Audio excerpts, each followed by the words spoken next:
السلام علیکم ورحمۃ اللہ وبرکاتہ، نحمدہ ونصلی علی رسولہ الکریم، اما بعد فاعوذ باللہ من الشیطان الرجیم، بسم اللہ الرحمن الرحیم، رب اشرح لی صدری ویسر لی امری تو کہہ دیجئے کہ بے شک میں قریب ہوں، میں پکارنے والے کی پکار کا جواب دیتا ہوں جب وہ مجھے پکارے۔ تو ان کو چاہیے کہ وہ میرا حکم مانیں اور مجھ پر ایمان رکھیں تاکہ وہ ہدایت پائیں۔ فاستغفروه ثم توبوا إليه إن ربي قريب مجيب۔ سو اس سے بخشش مانگو، پھر اس کی طرف پلٹ آؤ، یقیناً میرا رب قریب ہے، قبول کرنے والا ہے۔ الحمد للہ الرب العظیم الرؤوف الرحیم ذی الفضل العظیم والاحسان العمیم، لا الہ الا اللہ وحدہ لا شریک لہ الملک الکریم۔ سب تعریف اللہ کے لیے ہے جو رب ہے عظمت والا، شفقت والا، نہایت رحم فرمانے والا، جو بڑے فضل والا اور ہر ایک پر احسان کرنے والا ہے۔ اللہ کے سوا کوئی معبود نہیں ہے، وہ اکیلا ہے، اس کا کوئی شریک نہیں ہے، اسی کے لیے عظیم بادشاہت ہے۔ اللہم صلی علی محمد وعلی آل محمد کما صلیت علی ابراہیم وعلی آل ابراہیم انک حمید مجید۔ اللہم بارک علی محمد وعلی آل محمد کما بارکت علی ابراہیم وعلی آل ابراہیم انک حمید مجید۔ آج ہم پڑھیں گے انشاءاللہ بیماری سے شفا کی دعائیں۔ وَإِذَا مَرِضْتُ فَهُوَ يَشْفِينِ،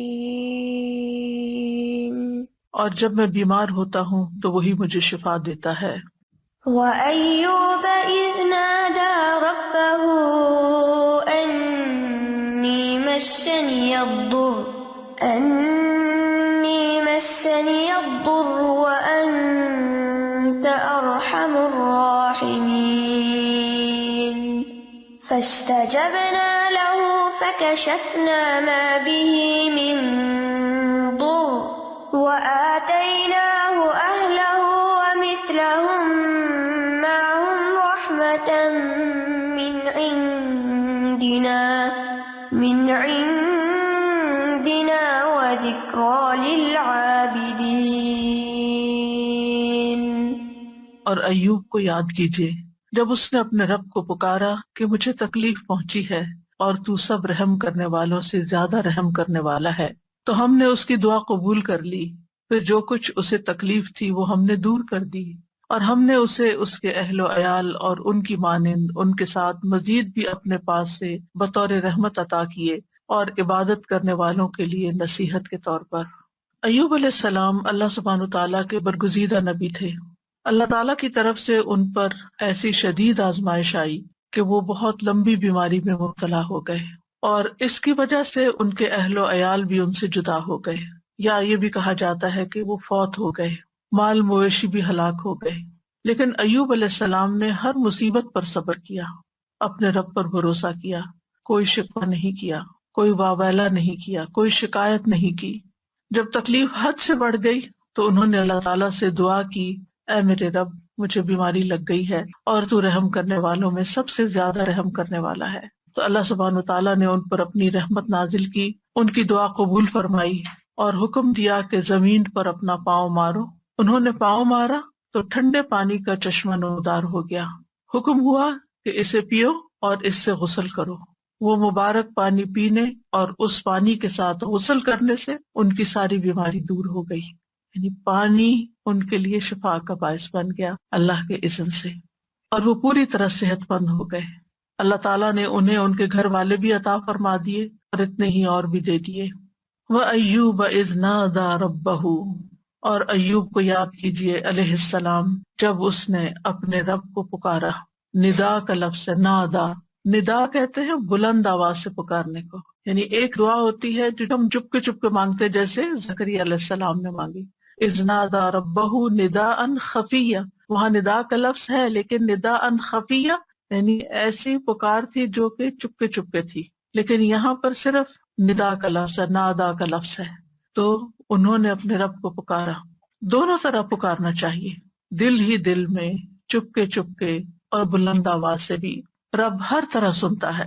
کیا پکار کے کہا؟ انی مسنی الضر، یا رب مجھے تکلیف پہنچی ہے۔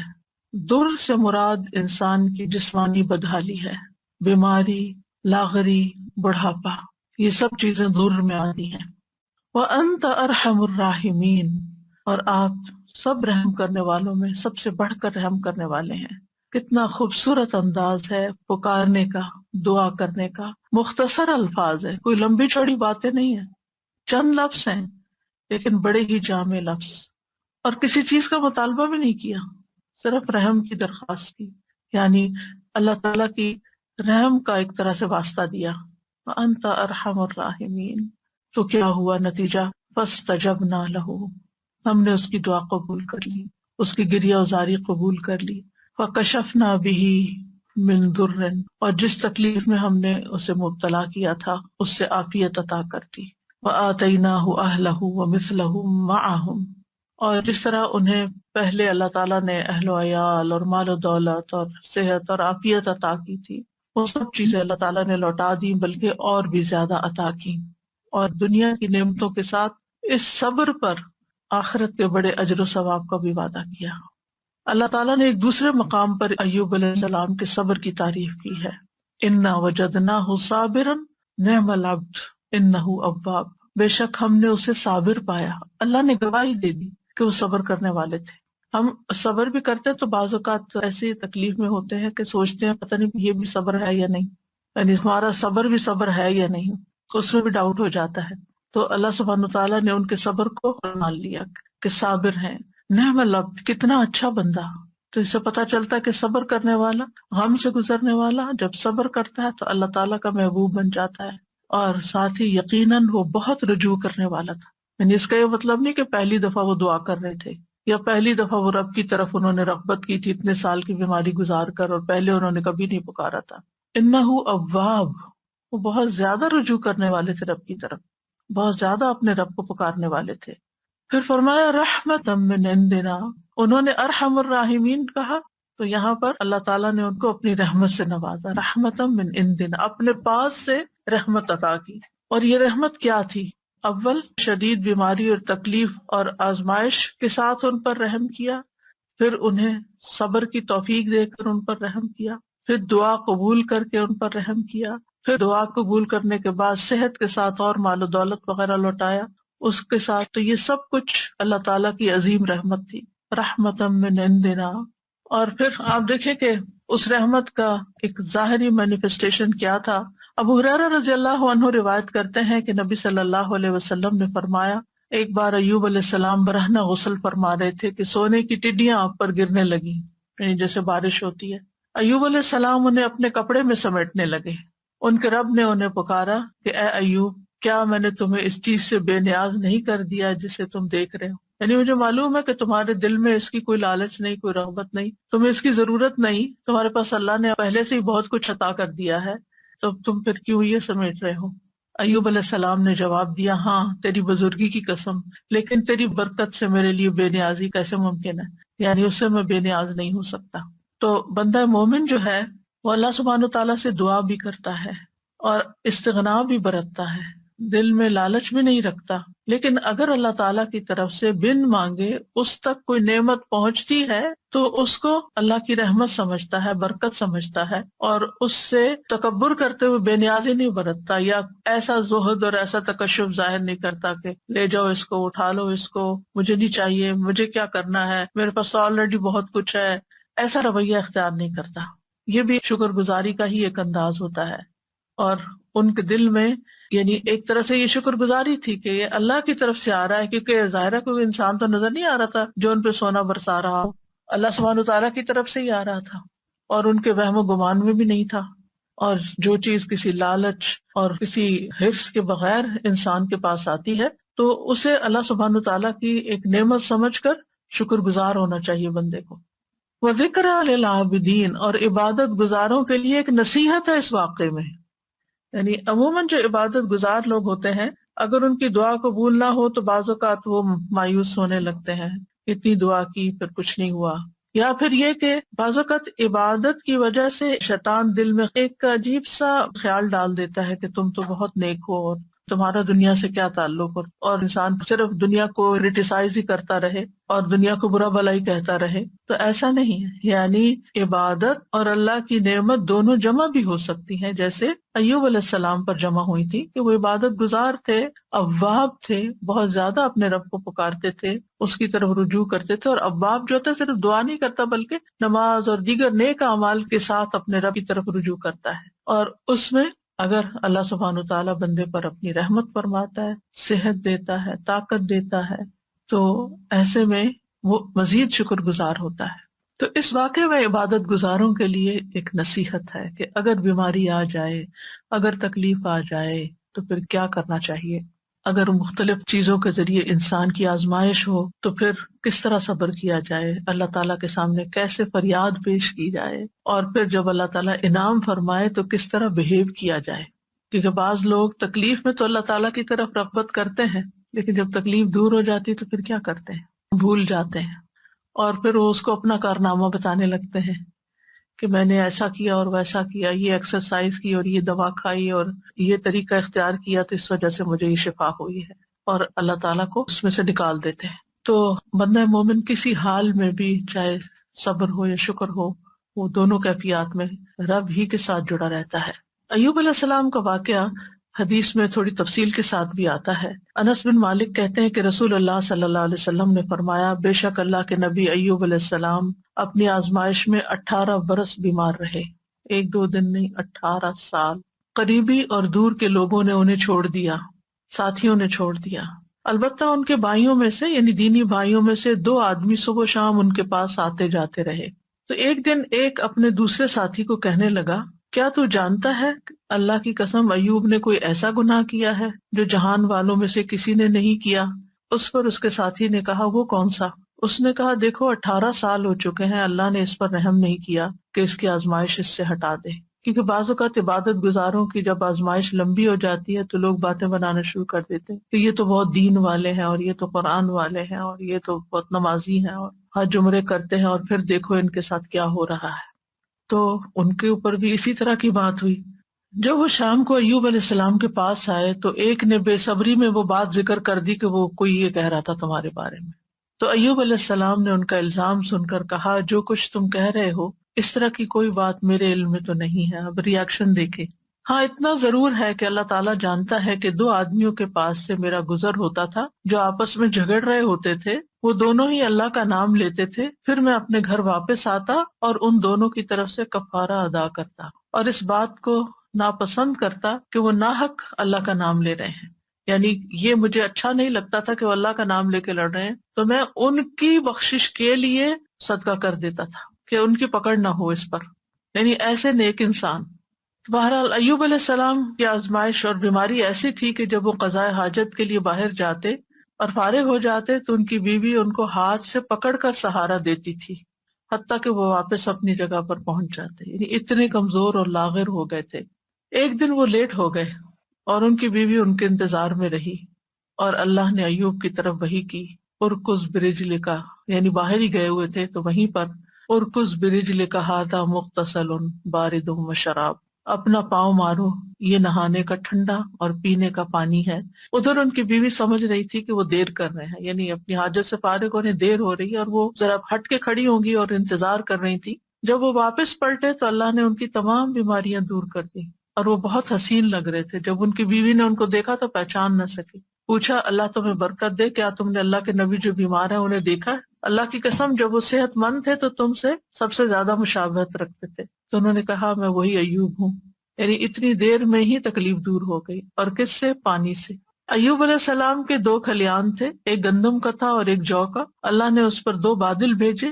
ایک بادل گندم والے کھلیان پر آ کر سونا برسانے لگا حتیٰ کہ وہ سونا بہنے لگا، اور دوسرا جو کے کھلیان پہ آ کے چاندی برسانے لگا یہاں تک کہ چاندی بہنے لگی. اس طرح اللہ نے ان کو مال بھی دیا اور دولت کثیر بھی دی، یعنی ان کی نعمتیں پہلے سے بھی زیادہ ہو گئی، اگرچہ 18 سال کی آزمائش تھی. اس دوران وہ اللہ کے نبی بھی رہے، یعنی اللہ تعالیٰ نے اس بیماری کے باوجود ان سے ان کی ذمہ داری نہیں لی بلکہ اس کو ادا کرتے رہے.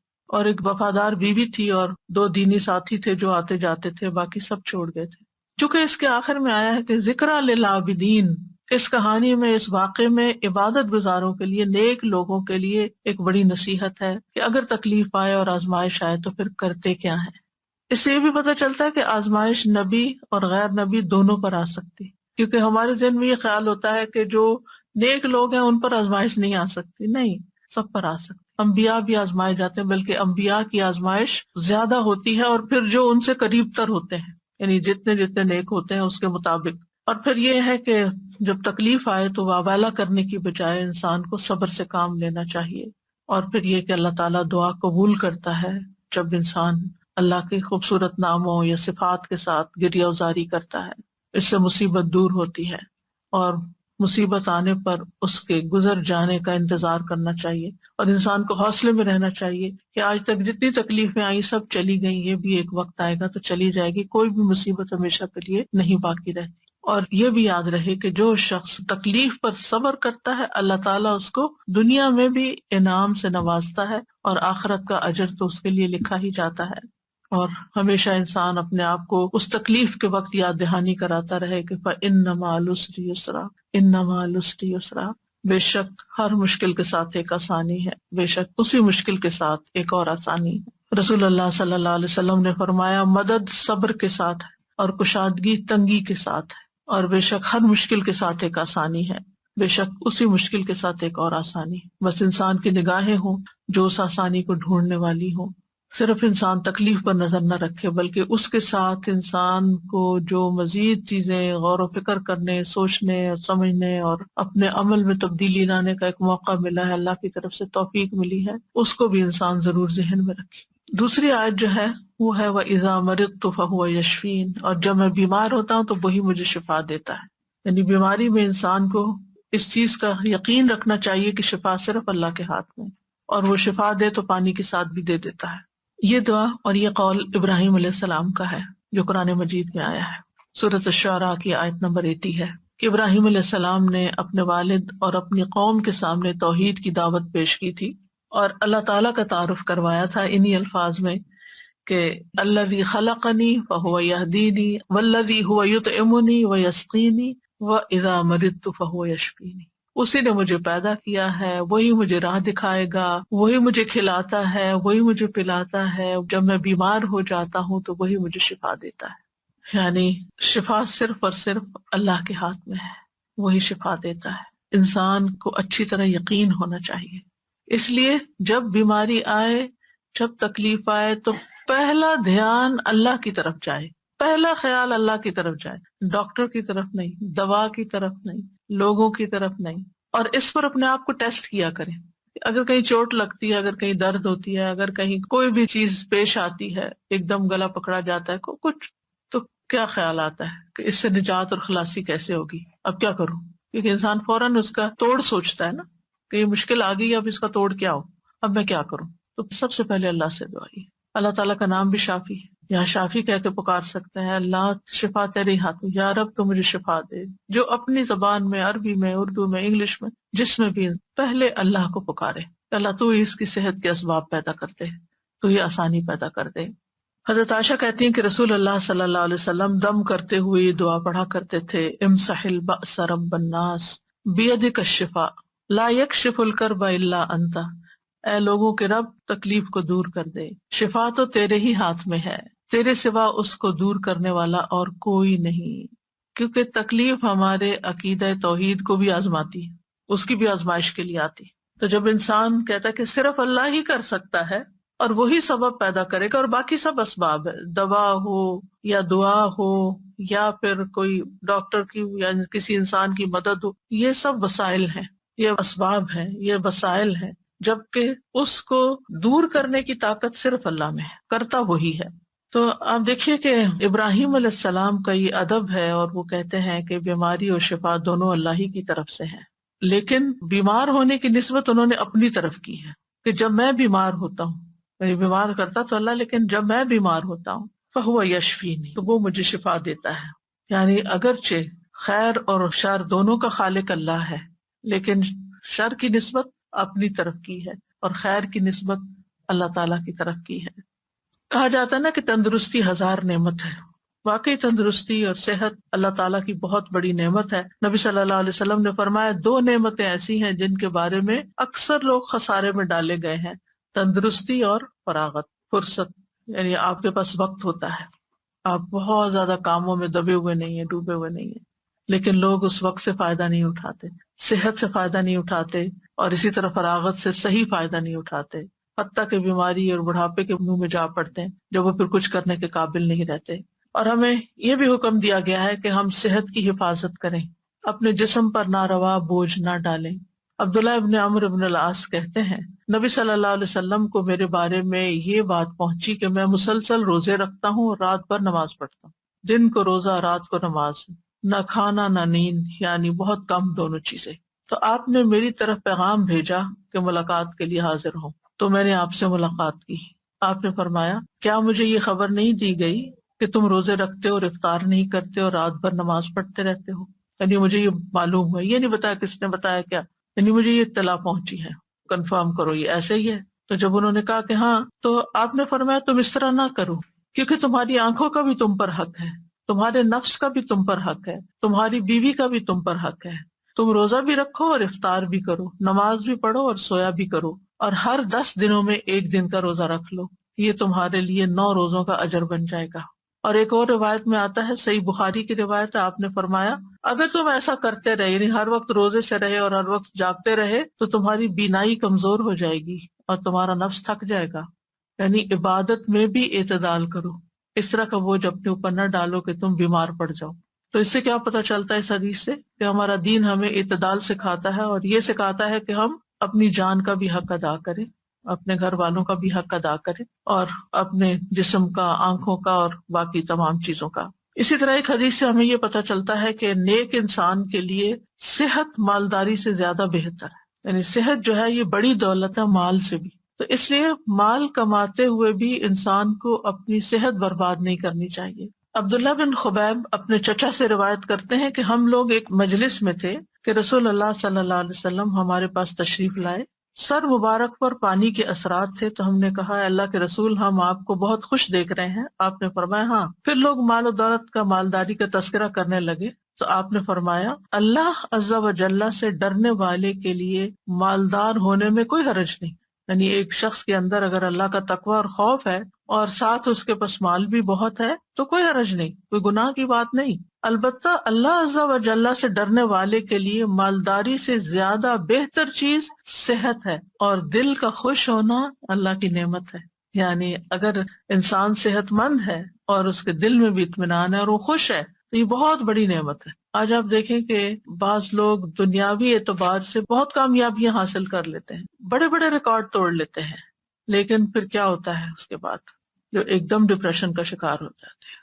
آج ہی میں ایک نیوز دیکھ رہی تھی، تو اس میں ایک بہت ہی مشہور کھلاڑی ہے، بے شمار اس کے فینز ہیں، نام میں نہیں لوں گی، لیکن اس نے کہا کہ میں کھیل رہا تھا اور کھیلتے کھیلتے میں گول کر رہا تھا اور ایک دم مجھ پہ ڈپریشن کا اٹیک ہوا، اور اس کے بعد میں پیچھے پیچھے پیچھے پیچھے گرتا چلا گیا۔ یعنی ساری دنیا اس کی طرح لک فارورڈ کر رہی ہے اور اس کو دیکھ کے خوش ہو رہی ہے اور تالیاں بجا رہی ہے، اور اس پر لمحے کے لمحے میں، آن کی آن میں ایک ایسی آزمائش آتی ہے، اچانک اس کے اوپر ایک ایسی بیماری آ جاتی ہے، تو ہمیں نہیں پتا، کسی لمحے کا نہیں پتا کہ کس وقت ہمارے ساتھ کیا ہو جائے۔ لہٰذا اگر اللہ نے ہمیں اطمینان قلب نصیب کیا ہے تو اس وقت پھر اس نے اپنی ذہنی حالت اور پھر کس طرح اس نے پبلکلی اس کو ایکسپٹ کیا کہ میں بیمار ہوں، اور لوگ اس کو ماننے کو تیار نہیں۔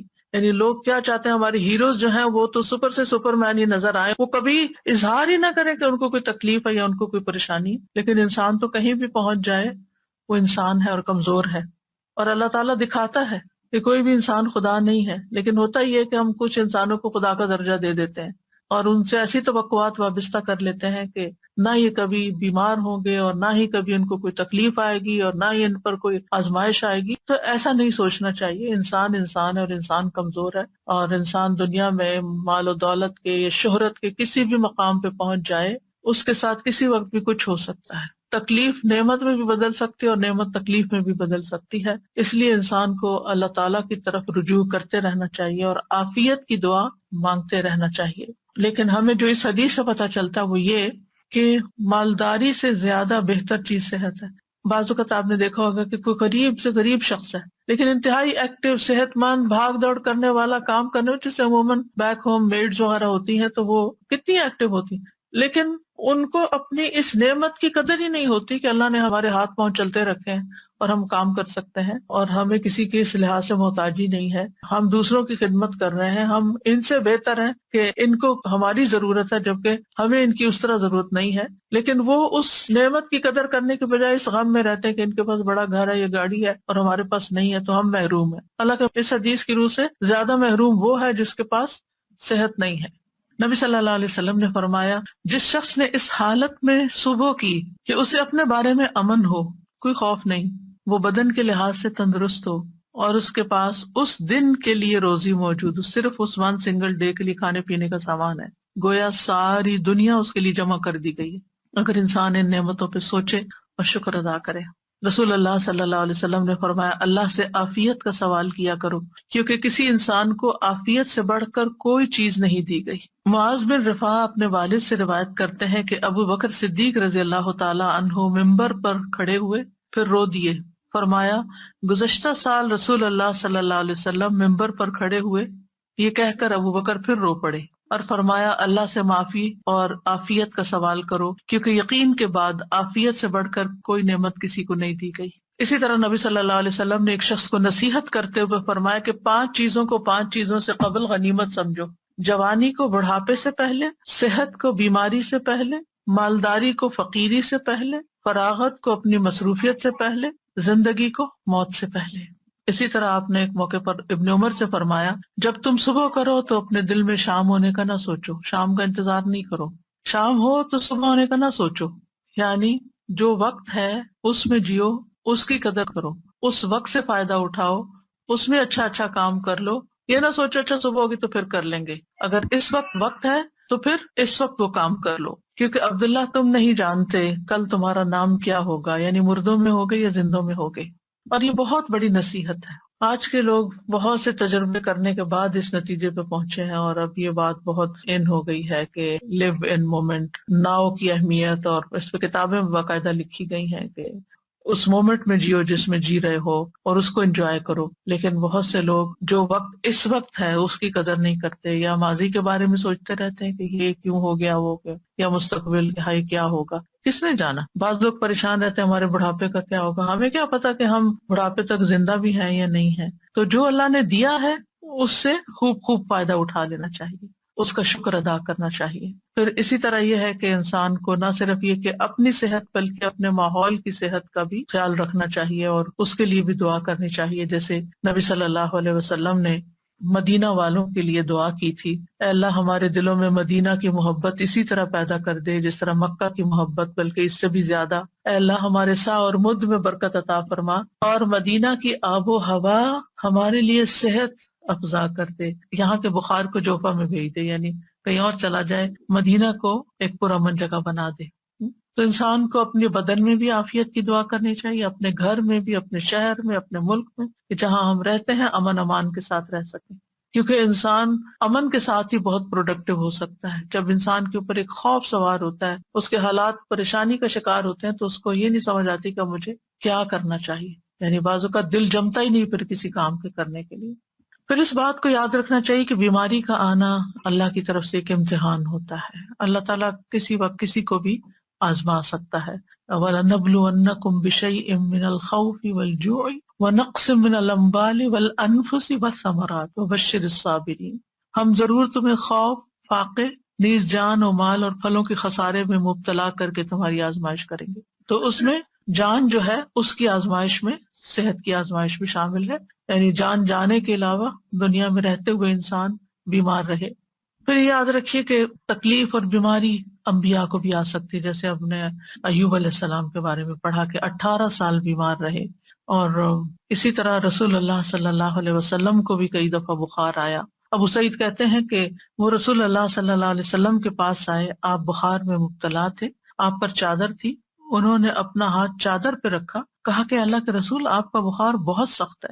آپ نے فرمایا بے شک ہمارا حال اسی طرح ہوتا ہے، ہم پر آزمائش سخت ہوتی ہے اور ہمیں اجر بھی دگنا دیا جاتا ہے. یعنی ایک عام بندہ جس چیز سے آزمایا جاتا ہے، ایک دین والا اور پھر خاص طور پہ نبی، اس سے بڑی آزمائش میں مبتلا کیا جاتا ہے، کیونکہ جس کا درجہ جتنا بلند ہوتا ہے اس کی آزمائش بھی اتنی بڑی ہوتی ہے۔ انہوں نے پوچھا اللہ کے رسول صلی اللہ علیہ وسلم، لوگوں میں آزمائش کے لحاظ سے سخت کون ہوتا ہے؟ آپ نے فرمایا انبیاء۔ کہا پھر کون؟ فرمایا علماء۔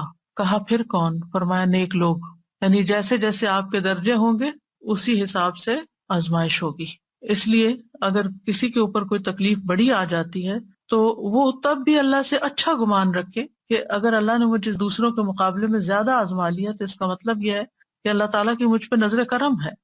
اور فرمایا کہ ان میں سے کسی کو جوؤں سے آزمایا جاتا، یہاں تک کہ وہ اسے قتل کر دیتے، یعنی اتنی جوئیں پڑتی اور وہ صاف ہوتی ہی نہیں، نکالتے ہوں گے پھر اور پڑ جاتی، پھر اور پڑ جاتی، خون ہی چوس جاتی ہوں گی۔ اور ان میں سے کسی کو فقر کے ساتھ آزمایا جاتا، یہاں تک کہ وہ چھوٹی سی قمیص کے سوا کچھ نہ پاتا، چنانچہ وہ اسے ہی پہن لیتا۔ اور ان میں سے کچھ آزمائش پر بہت خوش ہوتے ہیں بنسبت اس شخص کے جو کچھ دیے جانے پہ خوش ہوتے ہیں۔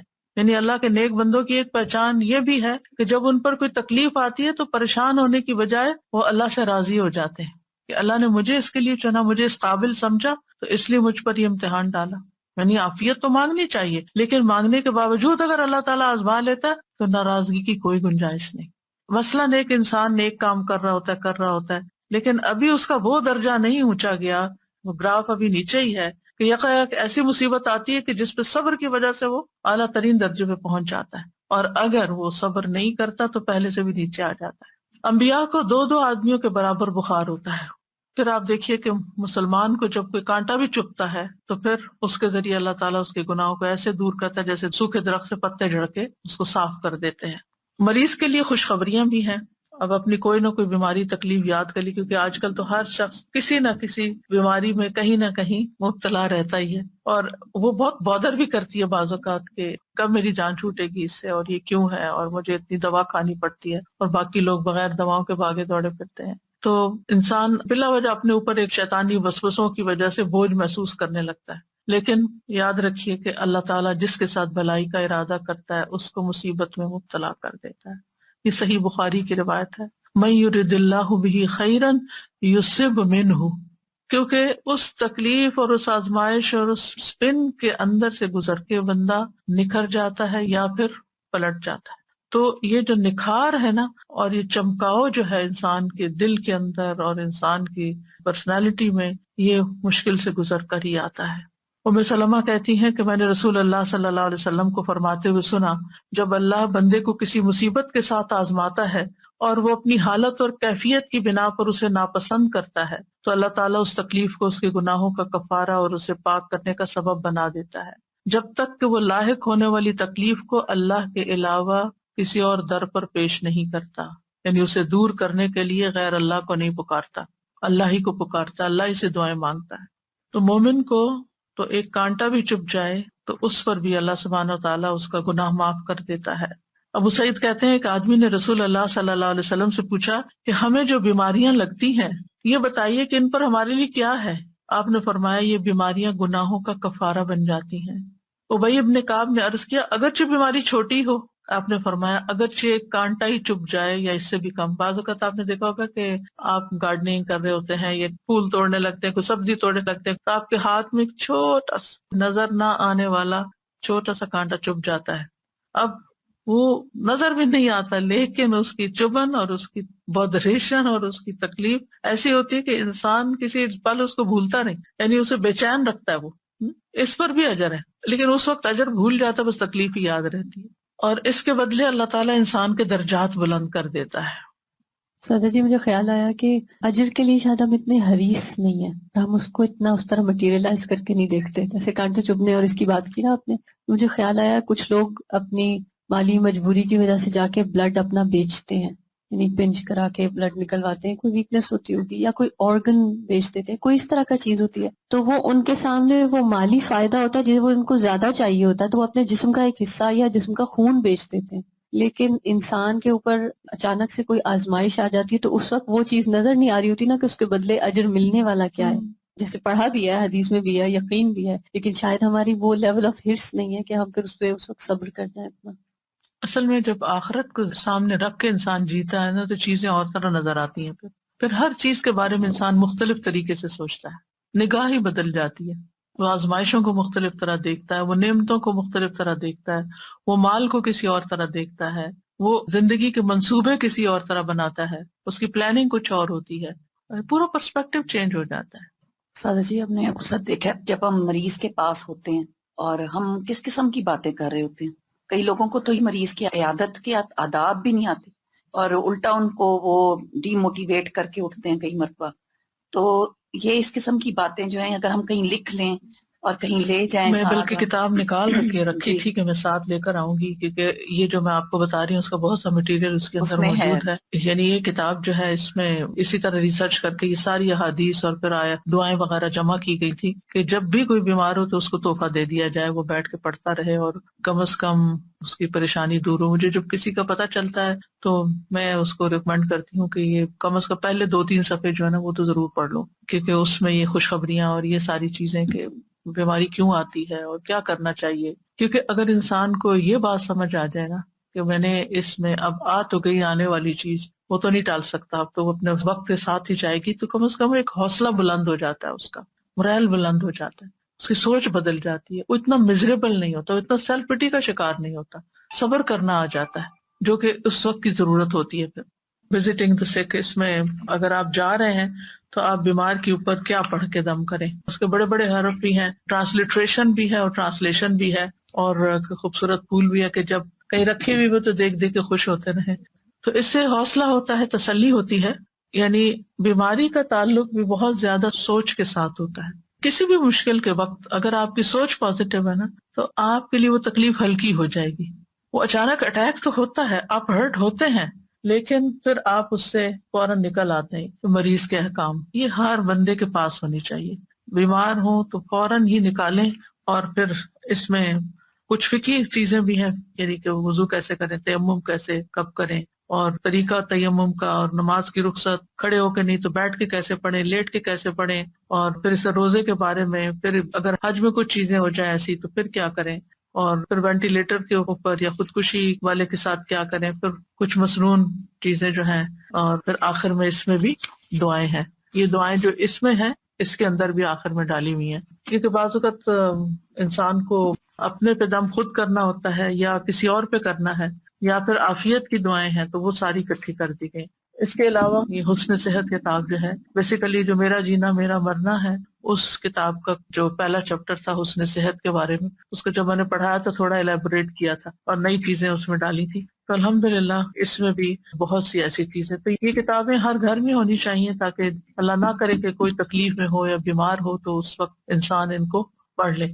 میں نے تو اپنے دائیں ہاتھ کے پاس رکھی ہوئی ہے تاکہ وقتاً فوقتاً پڑھ کے اپنی سوچوں کا علاج بندہ کرتا رہے، اپنا morale بہتر کرتا رہے، کیونکہ بیماری تو بیماری ہوتی ہے لیکن اس کے اندر جو پریشانی اور جو نیگیٹو تھنکنگ اور شیطان کے وساوس وہ انسان کو زیادہ بیمار کر دیتے ہیں۔ اور جب انسان کو یہ ہوتا ہے کہ بیماری اللہ کی رضا کا سبب بھی بن جاتی ہے تو انسان کے لیے حوصلہ ہو جاتا ہے۔ وہ کیلنڈر بھی اسی مقصد کے لیے بنایا تھا کہ ڈاکٹرز کی ٹیبل پر ہو وہ، کیونکہ ہوتا یہ ہے کہ جب ڈاکٹر کی ٹیبل پہ کوئی چیز بھی رکھی ہوتی ہے نا تو مریض جب بیٹھا ہوتا ہے تو ادھر ادھر کچھ نہ کچھ پڑھتا رہتا ہے، تو اس دن کا ڈیٹ بھی ہو اور پھر ساتھ وہ حدیث بھی پڑھ لیں۔ میں نے رکھا ہوا مین روم، اس کو بدلتی رہتی ہوں، آتے جاتے پڑھتے رہتے ہیں، بالکل۔ تو یہ چھوٹی چھوٹی چیزیں ہیں جو انسان کو مشکل وقت میں ایک ریمائنڈر دیتی ہیں اور انسان کو فائدہ ہوتا ہے اور تکلیف آسان ہو جاتی ہے اور پھر گزر بھی جاتی ہے، پتہ بھی نہیں چلتا۔ سر جی، میں سوچ رہی تھی کہ حضرت ایوب کے صبر کی تو مثال ہے ہی، لیکن اس کے ساتھ ان کی جو بیوی تھی، وہ جو تیماردار تھی، ان کی اولین، ان کا اپنا صبر اور ان کا حوصلہ اور ان کی ہمت افزائی حضرت ایوب کو کرواتے رہنا، ہم سب ان لوگوں کے لیے جو تیمارداری کرتے ہیں کسی نہ کسی حوالے سے، کسی نہ کسی بیمار شخص کی، تو کتنا ضروری ہے کہ اس کی امید کبھی نہ توڑیں۔ میں ایک موٹیویشنل اسپیکر کا ایک چھوٹا سا کلپ تھا، وہ سن رہی تھی، وہ ڈاکٹر بھی ہیں، تو وہ بتا رہے تھے کہ ایک بہت ہی سیویئر قسم کا کینسر کا پیشنٹ تھا جس کو ملٹیپل کینسرز ہوتے گئے، وہ بار بار اپنے ڈاکٹر سے یہ پوچھتا تھا کہ میں کب تک سروائیو کروں گا، میں اور کتنا جی سکتا ہوں، تو ہر بار اس کو یہ کہتے کہ کوئی نہیں، آپ بالکل ٹھیک ہو جائیں گے، کوئی مسئلہ نہیں ہے، آپ کو بیماری آپ کی دور ہو جائے گی، اور وہ ٹھیک ہو جاتا تھا، اس کا وہ کینسر دور ہو جاتا تھا۔ لیکن ایک وقت ایسا آیا کہ جب وہ ڈاکٹر جو تھے ان کے منہ سے بس اب یہ نکل گیا کہ بس اب آپ دعا کیجیے، اب ہم کچھ نہیں کر سکتے، یعنی اس کی امید ختم ہو گئی، اور وہ اس کی امید کا ختم ہونا تھا کہ وہ خود بھی ختم ہو گیا پھر۔ تو واقعی یہ امید اور حوصلہ دلاتے رہنا بہت بڑی چیز ہوتی ہے. اور پھر یہ کہ مریض کے جو لواحقین ہوتے ہیں ان کو بھی حوصلہ دلانا. مجھے یاد ہے کہ میری والدہ ہاسپٹل میں ڈیتھ بیڈ پہ تھی اور ان کے ٹیسٹ بھی ہو رہے تھے, تو ایک ینگ ڈاکٹر مجھے یاد ہے کہ وہ آیا اور اس نے ساری ریڈنگز دیکھی اور ہم لوگ بیٹھے ہوئے تھے, تو وہ کہتا ہے یہ بھی ٹھیک ہے, ان کا یہ بھی ٹھیک ہے, یہ بھی ٹھیک ہے, یہ بھی ٹھیک ہے, آپ بالکل فکر نہیں کریں. حالانکہ مجھے نظر آ رہا تھا کہ وہ سروائیو نہیں کر رہی, لیکن مجھے بہت اچھا لگا کہ ایسے موقع پر بھی حوصلہ دلانا, کیونکہ پریشانی تو انسان کو ہوتی ہے لیکن دل خوش ہو جاتا ہے نا تھوڑی دیر کے لیے, اچھا ساری ریڈنگز ٹھیک آ رہی ہیں تو بس ٹھیک ہے. بالکل اسی طرح سے میں اپنے والد صاحب کا ایک شیئر کرنا چاہوں گی کہ جب انہیں ڈائگنوز ہوا تھا کہ انہیں کینسر ہے, اور وہ ماشاءاللہ کافی ایجڈ بھی تھے, لیکن ان کی تھرو آؤٹ دا لائف ان کی صحت ماشاءاللہ قابل رشک کی رہی. اس ٹائم پہ وہ واک کیا کرتے تھے جب پاکستان میں کسی کا کوئی کانسیپٹ بھی نہیں تھا کہ واک کرتے ہیں. تو ڈاکٹرز کے بعد جب گئے تو ڈاکٹرز نے کہا, ینگ ڈاکٹرز تھے, اور انہوں نے کہا کہ ہمیں آپ سے موٹیویشن ملتی ہے کہ آپ ریڈی ہیں کیمو کروانے کے لیے بھی. حالانکہ ان کی جو ایج تھی وہ ریکمینڈ نہیں کرتے تھے. تو میرے ابا جی کہتے تھے کہ نہیں الحمدللہ میں کر سکتا ہوں. اور مجھے ایک دفعہ جب ان کا فون کال یہاں پر آیا, کیونکہ جب میں انہیں کال کرتی تھی تو شاید وہ نہیں مجھے مل رہے تھے, اور جب وہ مجھے کال کرتے تھے تو میں نہیں مل رہی تھی, تو میرے پاس ان کا ریکارڈنگ میں آیا کہ بیٹے پنجابی میں انہوں نے مجھے کہا کہ میں تمہارا ابو سرور احمد بات کر رہا ہوں, اور تم میرے لیے پریشان نہ ہونا, میں اللہ کی رضا پہ راضی ہوں, اور میں ساری زندگی بہت اچھی گزری الحمدللہ, اور مجھے کوئی شکوہ کسی سے نہیں,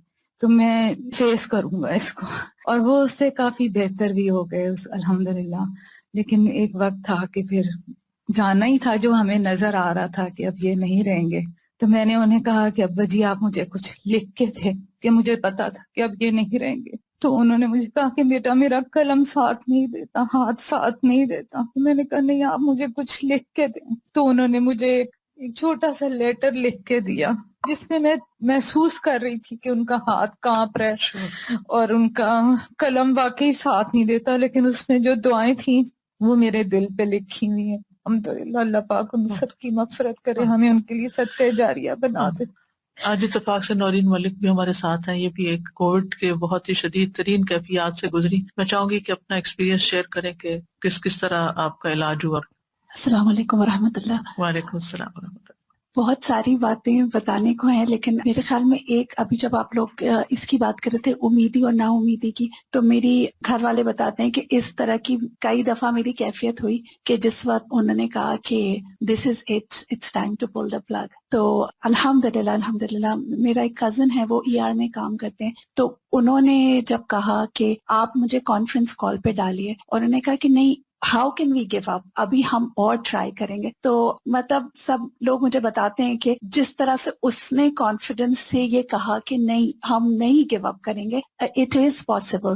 حالانکہ وہ جو ٹیم تھی انہوں نے پورے گھر والوں کو بلا لیا تھا, اور انہوں نے کہا تھا کہ آپ کو جس کو بلانا ہے جس کو کرنا ہے آپ بلا لیجئے, اب there is nothing more that we can do. تو یہ میرا یہ والا جو کزن تھا, اس نے کہا نہیں how can you just give up like that, ہم اللہ تعالیٰ سے امید کرتے ہیں اور ہم ابھی بھی کوئی نہ کوئی تو حل ڈھونڈیں گے. تو میرے خیال میں جو یہ ساری بات ہو رہی ہے نا کہ دا پازیٹیوٹی, ایک پرسن کی پازیٹیوٹی کہ نہیں اللہ پہ توکل کر کے ہم کچھ نہ کچھ تو ڈھونڈیں گے, ہم اپنی طرف سے چھوڑ نہیں دیں گے. گے. آپ اس دن بتا رہی تھے کہ پتہ نہیں کتنا عرصہ آپ کو ایک سائڈ پہ رکھا تھا. اچھا اس طرح سے تھا کہ مجھے میرا ہارٹ اور لنگ دونوں ہی کام کرنا بند ہو گیا تھا. تو ایک ایکمو مشین ہے جس پہ ہارٹ اور لنگ دونوں, وہ مشین میرے لیے کام کر رہی تھی. تو ایسا تھا کہ اس میں چونکہ میں خود نہیں موو کر سکتی تھی تو ان کو کروٹ بدلنا ضروری ہوتا تھا. لیکن ایسا تھا کہ جب وہ میری کروٹ بدلتے تھے تو میرے سارے وائٹل ایک دم سے گر جاتے تھے. تو وہ اس وجہ سے it was impossible for them to change my کروٹ. تو وہ ایک ہی سائڈ پہ زیادہ رہے, تو میرے بیڈ سورز ہے ایوری تھنگ رائٹ سائڈ پہ زیادہ ڈیولپ ہوئے. تو بعد میں جب میں جاتی تھی اسی ہاسپٹل تو مجھے کہتے تھے کہ the nurses didn't take very good care of you, they should have turned you around.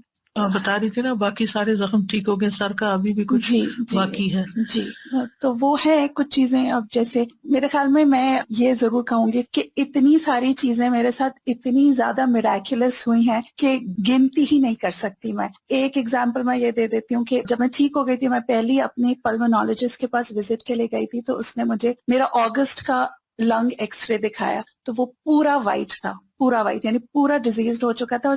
اتنا سا ایک پینی سائزڈ حصہ تھا جو رہ گیا تھا، تو یعنی پورا ڈسٹریکٹ ہو چکا تھا اور میرے اندر لنگز میں ایئر ببلز تھے، تو وہ بہت پریشان تھے اس بات سے کہ یہ ببلز برسٹ اگر ہو گئے تو کیا ہوگا.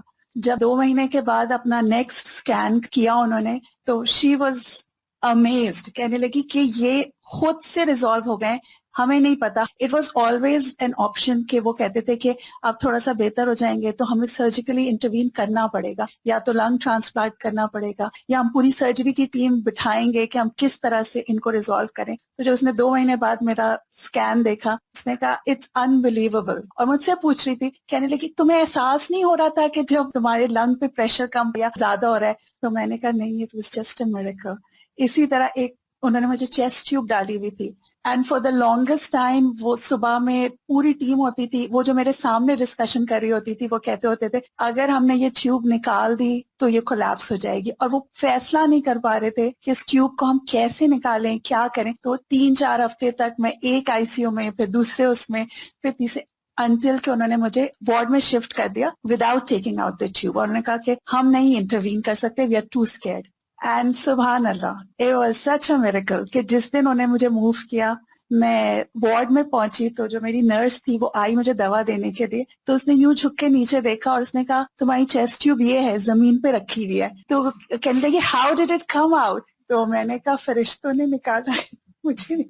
الحمدللہ. تو مطلب یعنی کہ وہ ڈاکٹرز نہیں فیصلہ کر پا رہے تھے کہ ہم کیسے کریں، اینڈ وہ جسٹ لٹرلی میراکولسلی وہ ڈراپڈ آؤٹ تھے. انہوں نے فوراً سرجری کی ٹیم بتائی، سب کچھ. وہ مجھ سے پوچھے تھے یہ کیسے ہوا، میں نے کہا آپ بتائیں کیسے ہوا. اٹ واز سرجیکلی سوچرڈ ان، مطلب وہ سلی ہوئی تھی اندر.